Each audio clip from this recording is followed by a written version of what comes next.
Back to a very important, very special edition of the AAU Overtime Podcast. Jordan DeLuciano here, as always. And joining me now is the AAU College Hockey Executive Director, Scott Solomon. Thanks for joining the pod, and welcome back. Got some big news today.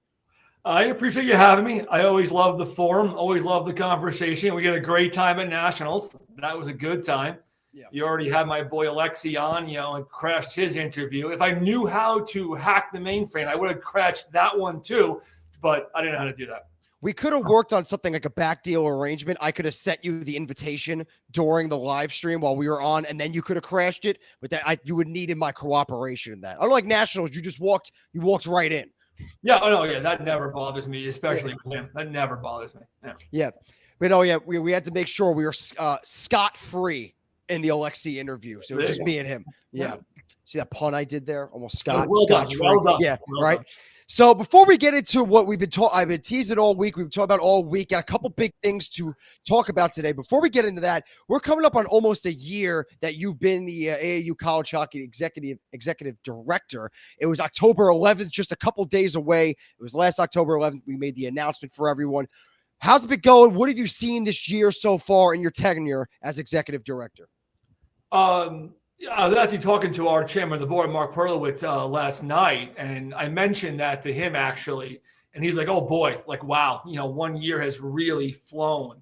I know the old pun or the old euphemism about when you're having a good time, time flies, and I mean we are. I mean we're having a really good time with this. It's been an exciting year. I've really enjoyed all aspects of it. Hockey's always been a passion. It's a great game. It's the best community in sports, bar none. But we've had a lot of changes. When I arrived last October, there was one division. We had one division, one nationals. Fast forward to this year, we have a home for everybody. We have the men's division 1, 2, 3. We have a women's division. All changing within the last 365 days. Last year, we crowned 2 national champions for the first time. This year, we'll crown 4. Really keeping with our mission of growing the game and giving more student athletes a chance to participate at the highest level. I mean, that's part of our mission. We put our players first. I mean, there's other ancillary things. We've enhanced our social media. We've brought more people on. The team continues to grow. That helps make this possible. All volunteers, everybody really has stepped up. We had 1 commissioner when we started this, when I got here. Now we have 4. We've put each individual division has their own commissioner. Do a lot of hand holding, a lot of relationship building, things like that. Sarge Day at Division 1. Randy Smallwood at Division 2, Jay Turcott at Division 3, and Casey Garish, who you've already had on at, from the women's perspective. So now every division gets some love, individual attention. We've brought on social media people, PR people, Kyle Nell, who does a great job in College Hockey South. So we've grown the team. We've done some behind the scenes stuff. We've changed our banking. We've enhanced our app. We've done a lot of things to help bigger picture. But the first year has been a blast. Great people. I said it at Nationals when I crashed Alexi's interview. So much of what we do is because of who we get to do it with. And that really, rings so true here. People are in it for the right reasons. And because of that, there's a passion project and we get to grow. Hopefully the players see all that. Our valued, coaches, staff, all of it, just kind of top down to deliver the best product on and off the ice. That's been the mission here. Yeah, something we talked about there was Nationals. Actually, part of the announcement now, Nationals, you got 4 different champions crowned at once. Walk us through what's the structure going to be like? What's going on at Nationals this year? Like you said, 1, 2, 3, and 4. How's that going to play out over a course of maybe a bit over a week? Yeah, I mean, that's the challenge. I mean, we love being together. When I joined, I inherited a 3-year commitment to Iceline. In Westchester, they are very good to us. They want to extend that already. And again, we have no issue, with that. We are conscious of the fact that our College Hockey South and even some ACC teams have to travel a bit more. So we will end up moving nationals around in some capacity, and we have an RFP out there. But for now, because of the commitment to Iceline, and we've looked to do a couple of other things, but we are headed back to Iceline. We are running 4, national championships. They will start on March 6th, a little bit earlier this year. That's a Wednesday. And we are running and starting a new national championship each day. It helps our teams come in. It helps our teams check people in. And it helps all of our logistics. So D1 in their piloted season will kick off on March 6th for pool play. March 7th will be our inaugural women's national championship. So they start on the 7th with their pool play. D2 will start on March 8th. That's our typical Friday start. So that will be our largest group, 20 teams at D2. And then Saturday, March 9th, we'll kick off our D3 for the second year.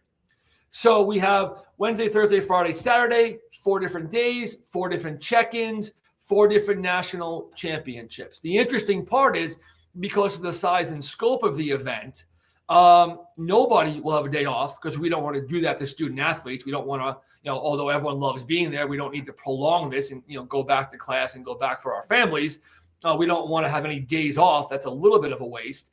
So the way the logistics work out, Sunday, we will crown our first ever D1 national championship from the men's side, and we will have our women's first ever national championship crowned both on that Sunday.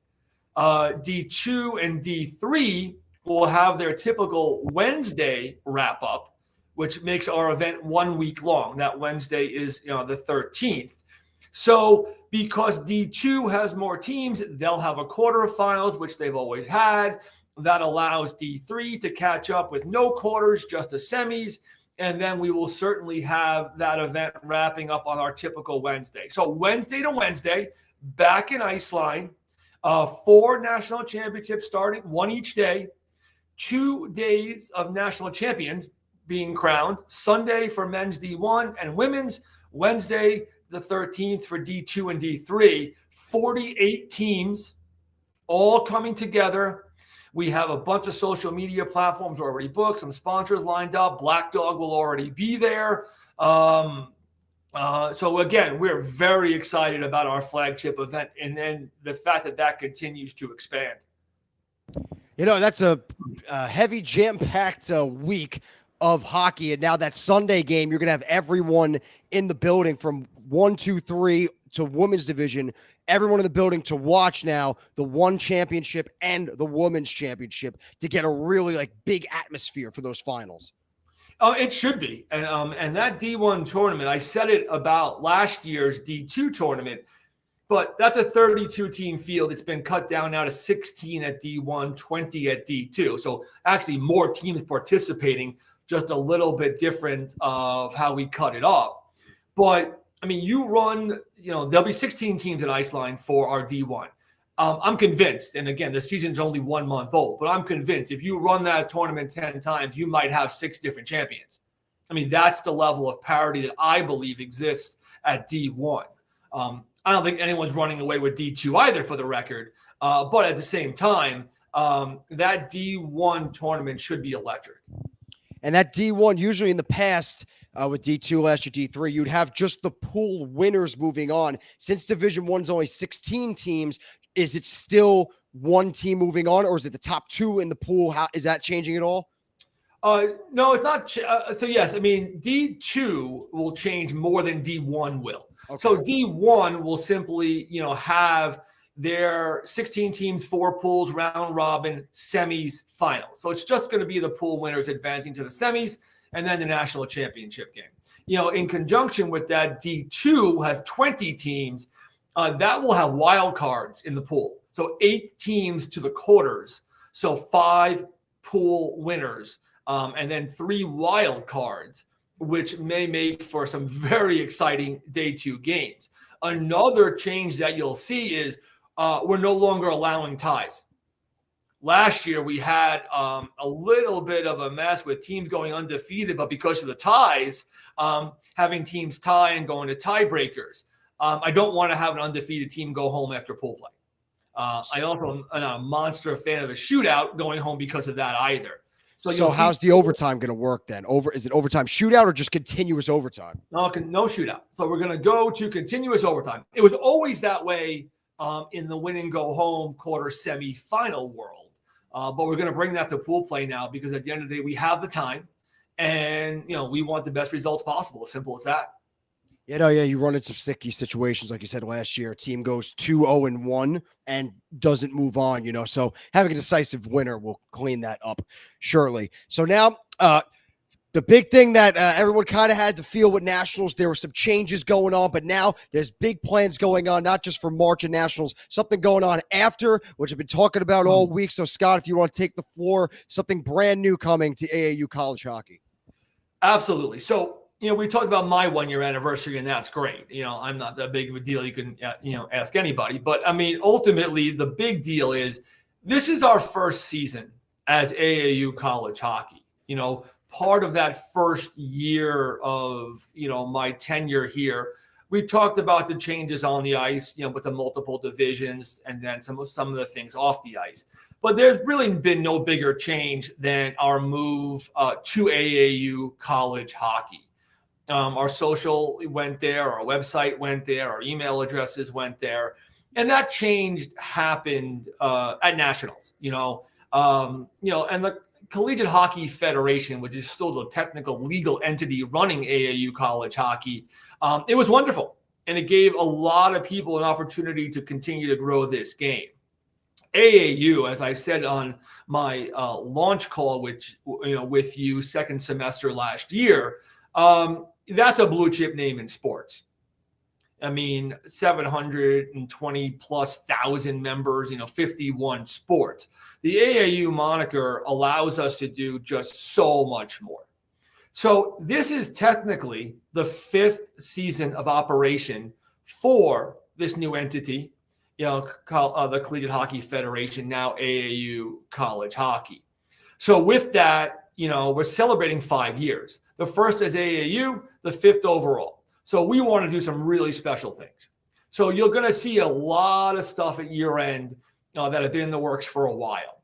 I said it on my first podcast with you. I can't come in when the season starts and change things around. The season had already started when I was hired last year. It's one of the first things you and I talked about.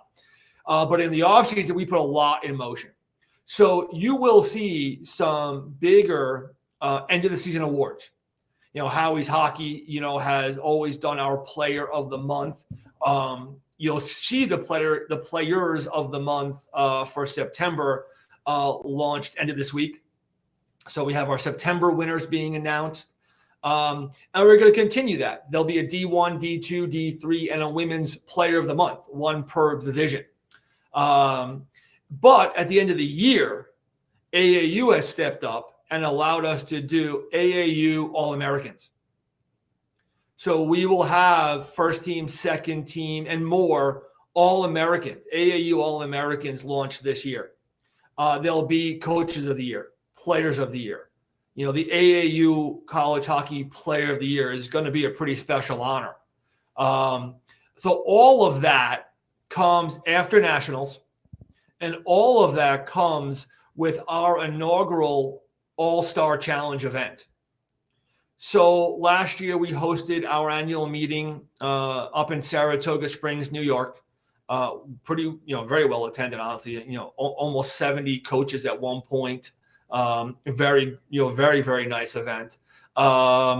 We are bringing our annual meeting and our All-Star Challenge, which I'll explain a little bit more detail in a moment, to Fort Lauderdale in April.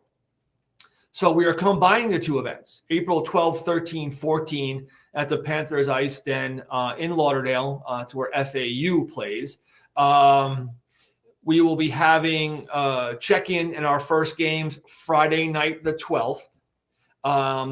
games, Saturday games, Sunday, and our annual meeting will take place Saturday afternoon and Sunday morning. So the first ever All-Star Challenge will pit our conference All-Stars against each other in a Ryder Cup style format where there's points for winning the period, points for differential, shutouts, things like that. And we'll put all that in place. Verbero, one of our flagship sponsors, has put together some uniform packages and some fan stores. And we're going to have a jersey reveal show with you where we can vote on the best jersey and who designed the best. And do you want like an old school sweater, or do you want to look like a NASCAR hood cover with all your teams all over the place? Whatever you want to look like, Verbero can do that. They have that capability. So they'll be putting together jerseys and socks and shells, and everyone will look the part. And I will tell you that I am convinced, more than the national championship, this will be the best product that we have to put on the ice. This is our six valued conferences. There are 6 all-star teams. So this is, everyone's going to roll 4 first lines. Everyone's going to have power play units. This will be top flight hockey for us to showcase to culminate our 5th season. And again, these guys are going to be playing for conference pride. There'll be a lot of trash talking. Yep. Yeah. So definitely. Again, I will tell you right now that I have the schedule done. So there is an Empire College Hockey South game Saturday morning. That could be electric. So at the end of the day, that is part of our big announcement. The combination of our annual meeting, coaches and executives getting together to talk about the off season, but we're going to do it around some actual hockey with our All-Star Challenge.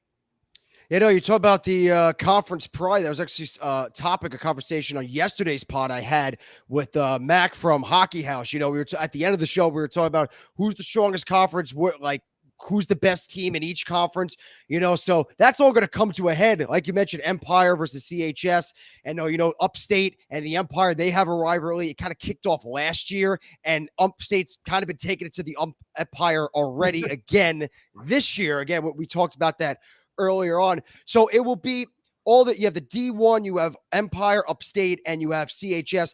Will they also be competing against other conferences within like the D2 where you have the ACC as well? You have the NEIHC as well? Sure. No. So really what's going to happen is, I don't really care if you bring D1, D2, D3, you got to bring the best of the best. And, what makes a D1 team, versus what makes a D2 team is not necessarily having the best player. In my opinion, it's all about depth. I will tell you that there are some of the best players in AAU college hockey appear on a D2 or a D3 roster. It's just because that school doesn't happen to have a D1 team. Talked about that yesterday. Absolutely. And to me, what makes, and I talk about this all the time, because I really want our valued member teams to take advantage of their AAU membership. So where do you fit? I've had that conversation with 24 coaches. D1, which is brand new, has qualifications that are not just on the ice. You need to stream your game. You need to look the part. You are our commercial. So you have to travel. You have to do that. So if you do meet all those boxes and you check them, everything else works out great, then you probably belong at D1, playing against the best of the best. You do a little bit more travel and things like that. The difference between a D2 and a D1 team, is probably just some of those ancillaries. There are super talented D2 teams, and we can talk about that if you want to, but maybe they don't have the travel budget. Maybe they don't stream road games. Maybe they don't have just some of those finer points that differentiate them from a D1 program. Well, then they belong at D2. It doesn't mean they can't strive to get there, but maybe they're 2 seasons away. Maybe they're just a little bit of money away from a sponsorship or some more support from the university. And then the difference between D2 and D3, in my opinion, is travel. If you don't travel, our ranking algorithm doesn't treat you as favorably. And that's just how it works. So if you want to be looked at in that light, and you're only going to play a local schedule, and you're only going to do, a little bit around that, then be the best in your geography and qualify for nationals at D3. Yeah. But you're going to have a harder time climbing those rankings in our algorithm if you don't get some of those reference points from multiple different conferences and things like that. So if you're not going to travel, I recommend you stay D3 and maximize it. Just be the best in your area.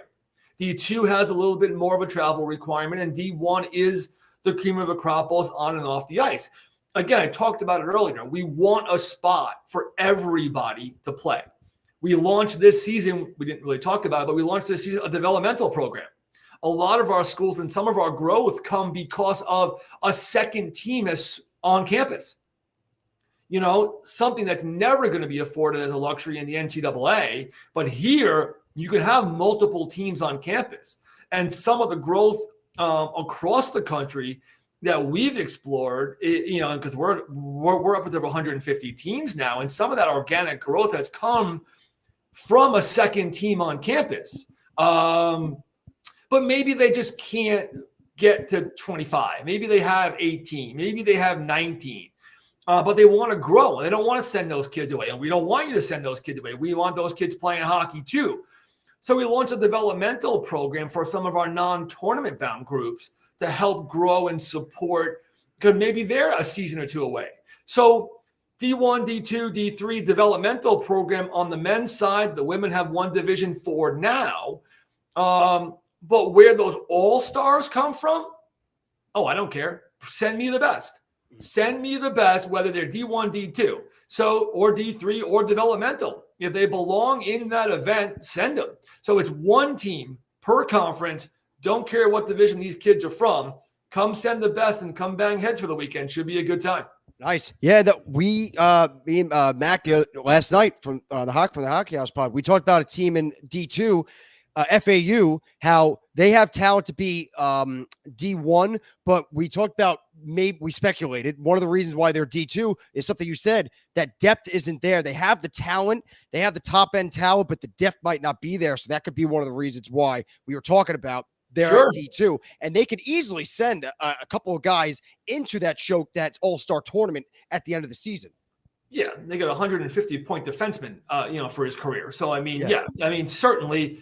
FAU toyed with going D1 this year. You know, they haven't got to the top of the mountain just quite yet where they are. They want to go ahead and hoist a trophy at some point, build a budget, go from there. Another school that has potential for a second team on campus. Enough kids showed up, ice the challenge down there. But yeah, look, I mean, I watched plenty of hockey to start this season. You know, I went to the tournament up in Lake Placid, the Burning Leaves event. I talked with Casey about that. I watched Embry play Kutztown there in the finals. Great event. I mean, two good teams usually fly under the radar, based upon, Mac and the boys going down there for opening weekend against the Gators. I'm not sure Embry's going to fly under the radar anymore. Exposure now. Yeah. When you win, you get a bullseye on your forehead, Well, and again, they did a great job up there. I mean, they represented very, very well. I had a lot of fun at that event. Casey and the guys at Paul Smith want to expand that event. But yeah, look, I mean, I watched the pod with you, and Murph yesterday talking, some CHS, a little bit of Empire love, because if not, Rock would kill you. I'll get a text right after the show. Right. I'll tell you, something that I brought with me, here. My inaugural All-Star Challenge jersey. So that was from the first ever All-Star Challenge that I put together. So that's the standard right now for Verbero. They see that jersey. You got to do better than that, because that's a nice jersey. So that's the standard right now. They got to do better. Well, yeah, it's easy to keep it nice when you don't play and you just get a commemorative. That's nice. Yeah. It's very easy to keep it looking good. Keep it nice and fresh. Stars down the arm. Yeah, very nice. But Ribero's did doing a pretty good job with other jerseys as well. You got some other ones, right? On their big social media presence in these teams getting a lot of exposure just based off jerseys as of late. Me and Mac talked about that yesterday. But a lot of these teams' their alternate jerseys have really been catching some eyes. Well, yeah, I mean, something that I don't generally talk about, but you and I talked about, so fine, I'll let the cat out of the bag. I tend to buy, I tend to buy the commemorative ones because I like it. I am a Gators fan. You guys know that, I went to the University of Albany. I coached at the University of Albany. So, yeah, I still have, the inaugural one that I had when I made the announcement. So I got that. But I'm actually a Gators fan. My best friend growing up on Long Island went to Florida. I lived vicariously through him at football games. And back then the Gators were very competitive, at hoops too. So I am a Gators fan. I mean, that's my collegiate team. So when they launched the Gator skin, I had to have that. My folks live in Florida. I think I mentioned that for about 10 months out of the year. They live just south of Tampa. So I threw this baby on this weekend. Let me get that around the right. Yeah, flip it. There you go. There you go. Yep, I threw that baby on. That was the Gasparilla commemorative thing from UT. They had a big weekend against Gulf Coast, so Lance and I were talking, as Kyle and I were talking from College Hockey South. I mean, they represented AAU just as well as we could have asked for with 2 big wins that way. So I do. I mean, I tend to buy these commemorative jerseys because, like I said, I love this. I actually, interesting. I got my new one. I got my Auburn. They got the Iron game this weekend. Against Bama, who split with Tampa. That was a great thing. Auburn split with Georgia. To open up the season. So, yep, I got that one coming. And again, whole collection. You got a whole collection. I got a nice collection going. Yeah, I got a nice collection going. And again, I could absolutely see I'm going to get text from a bunch of people that these are all Southern jerseys. You're biased. Is this? Where's our jersey? Yeah. Yeah. Well, again, so if the bottom line, if you do a jersey fundraiser with our flagship sponsor Verbero, I'm probably buying it. I got the one you guys were talking about. I already ordered my USF Battle of the Beach jersey. I want all the credit in the world. I ordered that long before Buchagras tweeted it out. I don't know if you guys saw that, but we had 2 of our Southern jerseys get some love, from John Buchagras, and we've talked to Bucci a couple of times over the last, over the offseason about promoting all of this, and he did not, let us down. The first one came out last week. FSU, Florida State, got some love. He put their new jerseys side by side with one of his college hockey beanies. Now, he says college hockey.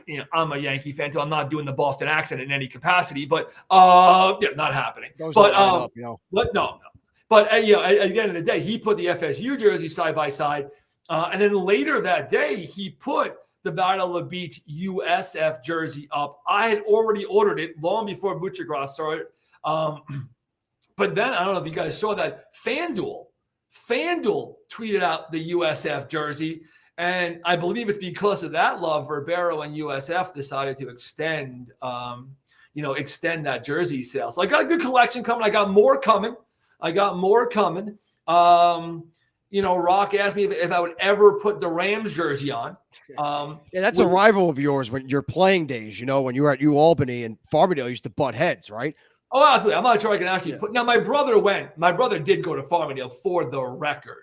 So, I mean, I can do that maybe. I'm not over the fact that Maisie stole my number. So I'm not really sure. Yeah, 2 6s, double 6 there. Yeah. Right. So I'm not really sure I'm over that emotional, Tough pill to swallow there. It takes a while to get over. Yeah. Well, one, he stole it, and 2, then he did better than me. So I'm now even more bitter. So I'm not even more. Maisie's more like not the all-time leading scorer in Farmingdale history, Maisie. So. Okay.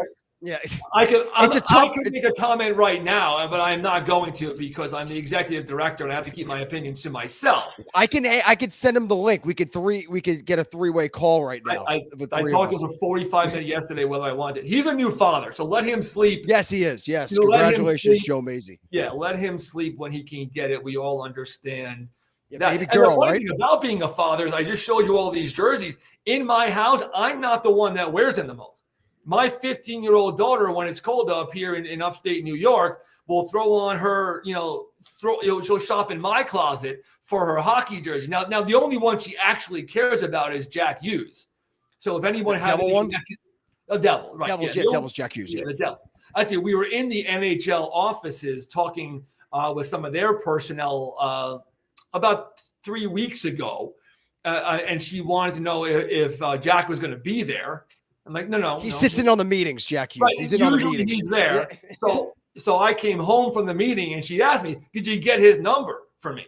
And I said, like "Yeah." His phone number or like his jersey number? Well, that was the joke. He said, "Did you get his number?" I'm like, "Yeah, I got it. It's 86."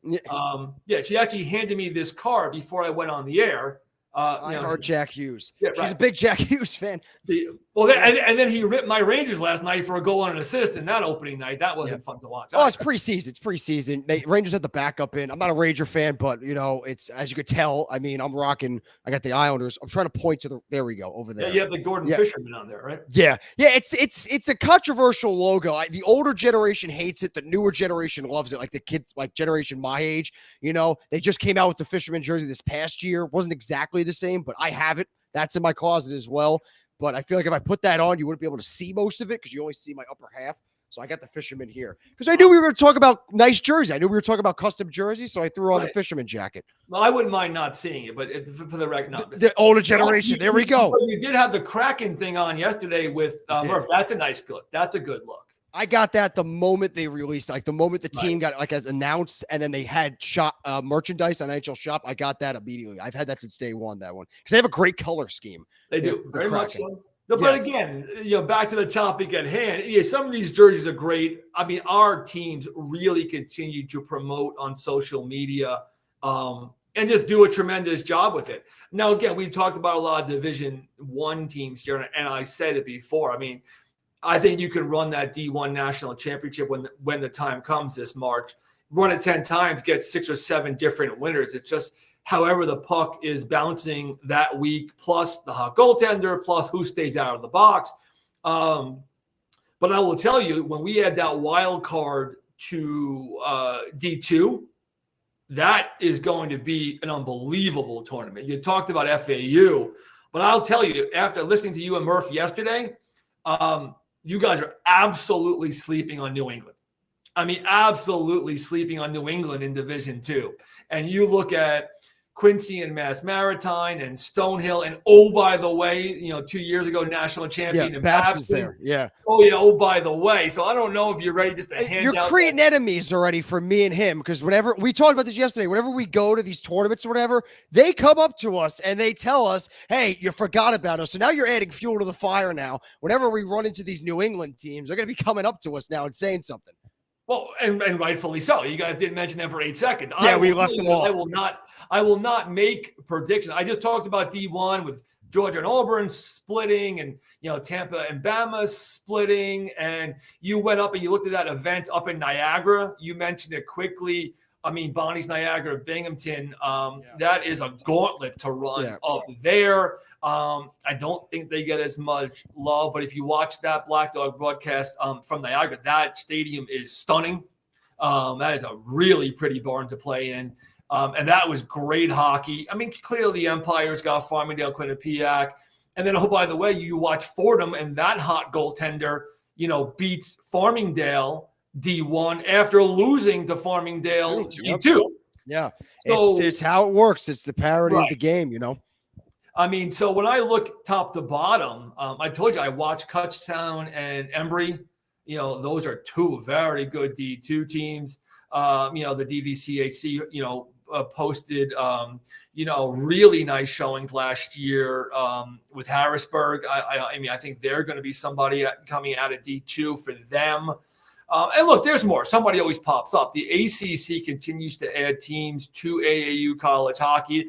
I hope, fingers crossed, teams like Coastal, come up. They've won that thing, I think, 3 years in a row and, did not come to national. So I hope that changes to really represent. Liberty's always a class act, and they come. But then High Point. I mean, High Point looks like a juggernaut coming out of ACC. They beat Chapel Hill in a preseason matchup. They've beaten a couple of teams in that top-tier premier division in the ACC. So, again, I think as you guys talk D1, which, again, and it should get a lot of press because, it is our commercial, a lot of parity. A lot of parity. Upstate New York is going to be very good. Empire is going to be very good. Delaware went up there to represent the DVCHC up in Niagara. Got a little bit of a wake-up call, but it's September. It's September. Let's not be too upset with that. And the South is going to bang heads just like you said yesterday. But D2, again, you got FAU, you got Embry, you got other schools like my Gators down in the South. But again, nobody was talking about Babson when they won it. Nobody was talking about Babson when they won it. Yeah, no one knew much about them. They knew they were a top 10 team, like in the rankings, but no one knew anything about them. Then they just won.